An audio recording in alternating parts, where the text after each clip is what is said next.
ശ്രീ ജയചന്ദ്രൻ, എൻ്റെ ഒരു ചോദ്യം, അതായത് മുഖ്യമന്ത്രി ശ്രദ്ധാകേന്ദ്രമായി മാറിയത് ഇത്തരത്തിലേക്കൊക്കെയുള്ള സ്റ്റേറ്റ്മെൻറ്റുകൾ, വസ്തുതകളിൽ നിന്ന് ഏറെ അകലമുള്ള, അദ്ദേഹം തുടർച്ചയായി നുണ പറയുന്നു എന്ന ഈ സ്റ്റേറ്റ്മെൻറ്റുകളിലൂടെയാണോ അദ്ദേഹം കൂടുതൽ ശ്രദ്ധേയനായത്?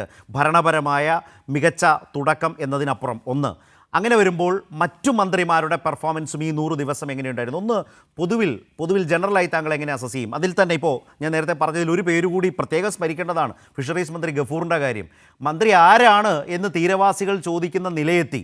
തീരമേഖലയിലേക്ക് പോകാൻ കഴിയുന്നില്ല. ആഭ്യന്തരമന്ത്രിയുടെ തണല് പിടിച്ച്, നിഴല് പിടിച്ച് ആ ദുഃഖിതരായിരിക്കുന്ന കുടുംബാംഗങ്ങളുടെ വീടുകളിൽ 2ാം ആഴ്ചയിലോ മറ്റോ ആണ് ചെന്ന് കയറിയത് ഫിഷറീസ് മന്ത്രി എന്നതുമൊക്കെ ഞാൻ ഇപ്പോൾ ഓർത്തു പറഞ്ഞ ഒരു യാഥാർത്ഥ്യമാണ് നമ്മുടെ മുമ്പിൽ. അതുകൊണ്ട് അതേക്കുറിച്ച് ആ താരതമ്യത്തിലേക്ക് മന്ത്രിമാരുടെ പ്രകടനം.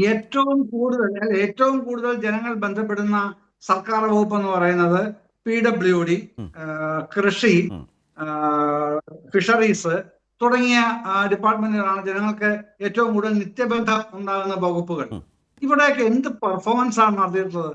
പെർഫോമൻസ് പോയിട്ട് ഒരു പ്രാഥമികമായ ഒരു അനാലിസിസ് പോലും സ്വന്തം വകുപ്പുകളെ കുറിച്ച് മന്ത്രിമാർ നടത്തിയിട്ടുണ്ടെന്ന് അവർ ഇന്നൊരു അവകാശപ്പെട്ടിട്ടില്ല. ഞങ്ങൾ ഈ വകുപ്പിനെ കുറിച്ച് പഠിച്ചിട്ടുണ്ട് എന്ന് PK ബഷീർ പറഞ്ഞതായിട്ട് ഞാൻ കേട്ടിട്ടില്ല. എനിക്കിതിനെപ്പറ്റി അറിയാം എന്ന് ഫിഷറീസ് മന്ത്രി പറഞ്ഞതായിട്ട് നമ്മൾ ആരെങ്കിലും കേട്ടിട്ടുണ്ടോ?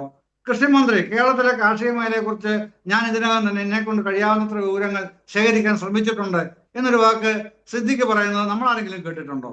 അപ്പോൾ നിർണായകമായ ജനജീവിതവുമായി നിത്യ ബന്ധമുള്ള വകുപ്പുകളുടെ മന്ത്രിമാർ പോലും സ്വന്തം വകുപ്പുകളിൽ എന്തെങ്കിലും നടക്കുന്നുണ്ടോ എന്നുള്ളത് മാധ്യമങ്ങൾ കൊണ്ടുവരുമ്പോഴാണ് അന്വേഷിച്ച് തുടങ്ങുന്നത്.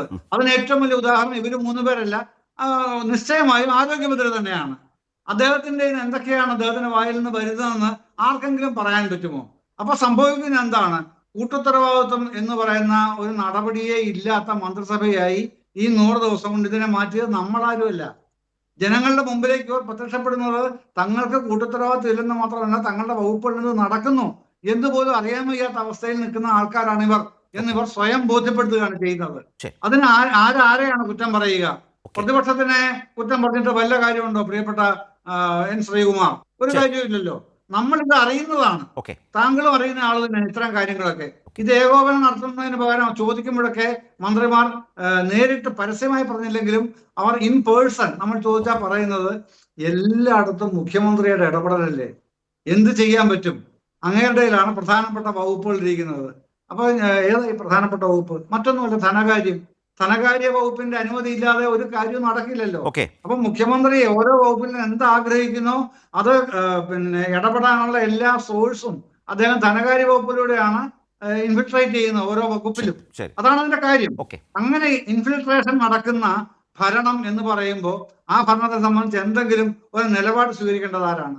KPCC ആണ്. ഈ രാഷ്ട്രീയ മുന്നണിയെ നയിക്കുന്ന കോൺഗ്രസിന്റെ പാർട്ടിയാണ്.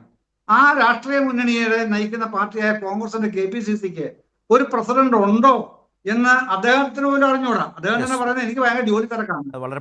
ബഹുമാനപ്പെട്ട AICC നിങ്ങളുടെ KPCC പ്രസിഡന്റിനെ ഇവിടെ ഒന്ന് സ്ഥാപിച്ചു തരൂ എന്ന് പറഞ്ഞിട്ട് അനക്കമില്ല. എന്ത് ചെയ്യാൻ പറ്റും? അപ്പൊ ഇങ്ങനെ ഇനി DCCകൾ നോക്കൂ, അത് വേറൊരു ചരിത്രമാണ്, നമുക്ക് അത്ര ദീർഘമായി പോകാൻ തന്നെ. പക്ഷേ ശ്രീ ജയചന്ദ്രൻ, ഒരു വ്യക്തിയെ കേന്ദ്രീകരിച്ചാണ് ഈ 100 ദിവസത്തെ ഏറ്റവും വലിയ പ്രത്യേകതയായിട്ട് ഇവിടെ ഈ ചർച്ചയിലേക്ക് ശ്രീ ജയചന്ദ്രൻ കൂടി സംസാരിച്ചതോടുകൂടി രാഷ്ട്രീയമായ ഒരു ഗൗരവപ്പെട്ട വിഷയം വന്നു.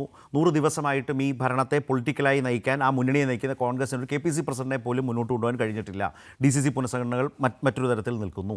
അതുപോലെ തന്നെ മന്ത്രിമാരുടെ പ്രകടനത്തെ സംബന്ധിച്ച് ഒക്കെ പരാമർശിക്കപ്പെട്ട നിരവധി വിഷയങ്ങൾ നമ്മുടെ മുമ്പിലുണ്ട്.